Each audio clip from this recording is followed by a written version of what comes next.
Best bites forever. Hi everyone, welcome to my channel. My name's Alicia, and in this video you'll learn to make these fluffy tarts, which are topped with a nutty pecan spread and fresh figs, then drizzled with a tangy balsamic reduction. But before we get started, I'd like to welcome back all of my subscribers, my fellow enthusiasts. Thank you so much for stopping by today. Let's get started. What I have here is my mini food processor, and I have added 1 cup of pecans. I'm just going to pulse those a couple of times until they kind of turn into crumbs and they look like this. I'm going to set those over to the side, and then in a separate bowl I have added 1 stick of butter, which is at room temperature, along with a 1/4 cup of honey.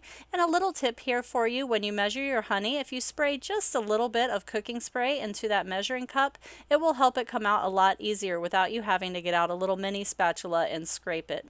I'm going to mix that up with my hand mixer until I have a nice creamy consistency and the honey and the butter are all nice and blended together.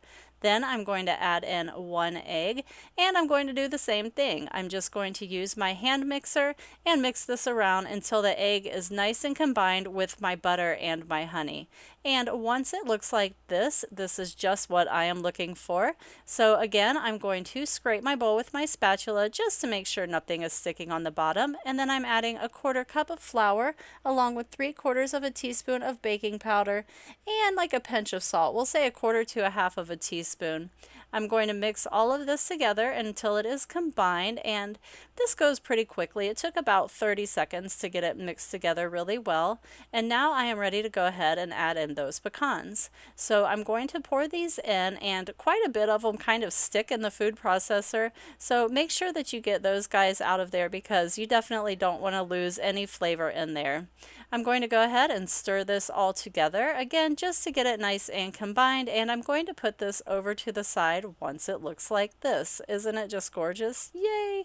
So here are my fresh figs, and it kind of depends on how many tarts you want to make, but I use, I think, 4 figs for this recipe, so it doesn't take a whole lot because we're only using a little bit for each tart.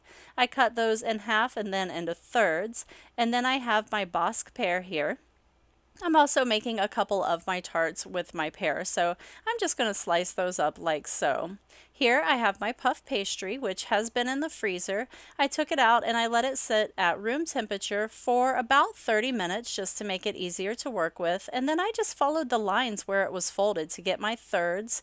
And I know they may not be exactly perfect. If you want to bust out the ruler, feel free, but I'm just going to kind of go with it.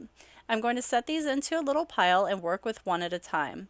So here I'm using my chef knife. You could also use a little pastry cutter if you wanted to, but I'm just going to pull back lines about, I don't know, a ½ inch, an inch, let's call it an inch away from the side. And then I'm going to do a nice little egg wash over the top of it. And for my egg wash, all I did was crack an egg in there, and I put like a teaspoon of water. You can just use straight up eggs if you want to, or even egg yolks. And then you just fold those edges over on each other, and it gives you this nice little kind of twisty tart. Of course, I let my kids in on the action. As you can see, a couple of these are big and a couple of them are small, but they are all going to taste great, especially that one over in the corner that has all of the yummy filling in it. That is going to be absolutely delicious and so jam-packed with flavor. The next thing that I'm doing is I'm kind of alternating. I'm putting figs on a couple, I'm putting pears on a couple, I'm putting both on a couple of them. Just do it however you feel like doing it. You can add pretty much whatever your little heart desires onto each one. And I also decided to put a little bit of goat cheese. My favorite goat cheese to use is Laura Chanel, but I actually really love the brand that they sell at Costco. If you happen to have a Costco near you, the Kirkland brand is really delicious in these too. So either one, whatever you happen to have available. I put these into the oven at 400 degrees for about 20 to 25 minutes until they got all beautiful and toasty and golden. And now here I have some local honey.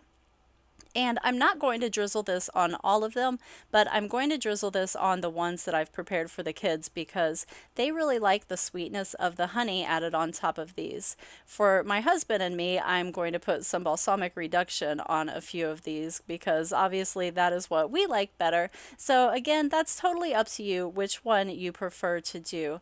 These are best when they're served warm, so if at all possible, serve them when they're warm. And that is it, everyone. These are good to go, and I ran out of figs because I ate them all, so I garnished with some cranberries because cranberries are fall-like, right? And that's what they looked like when I plated them up. Hi again. Thank you so much for watching my video. Please give it a like and a thumbs up and share it with all of your friends because sharing is caring. And if you're not already a subscriber, be sure to go ahead and subscribe now. Thank you so much for watching and happy cooking, everyone. bestbitesforever.com